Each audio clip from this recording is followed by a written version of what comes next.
Hello everyone, আজকে ready হয়ে গেছে একটা বিয়েবাড়িতে যাব বলে, আর গিফটও সাথে করে নিয়ে নিয়েছি।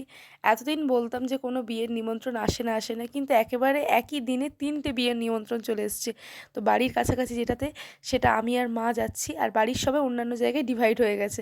আর রাস্তার এত সুন্দর কন্ডিশন দেখে তো বুঝেই গেছো যে রাস্তার কাজ চলছে, কারণ সামনে খুব একটা ভালো জিনিস আসছে। তো তাই যারা যারা গেস করতে পেরেছে কমেন্ট করো।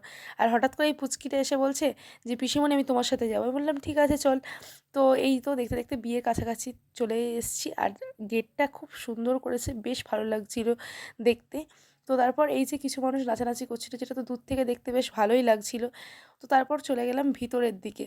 আর যার বিয়েতে এসেছে সে সম্পর্কে আমার একটা বোনও হয়, আর ওকে তো দেখতে বেশ মিষ্টি লাগছিল। আর ওরা বিয়েতে বসে গেছে, আমরাও ভাবলাম যে আমরা খাওয়া দাওয়ার জন্য বসে যাই, অনেকটাই রাত হয়ে গেছে। খাওয়া দাওয়ার পর শেষে এই কুলফিটা তো আমার খুব ভালো লেগেছে, আর আমি আর মা একদম শাড়ি আর জামার কালারটা সেম সেম হয়ে গেছে, আর আমাদেরকে এগিয়ে দিতে আসছে এই দুই মহাশয়। পুরো বাড়ি পর্যন্তই নিয়ে গেছে আমাদেরকে। আজকের ভিডিওটা এখানেই শেষ করলাম। তোমাদের কেমন লাগলো কমেন্ট করে জানাও। টাটা।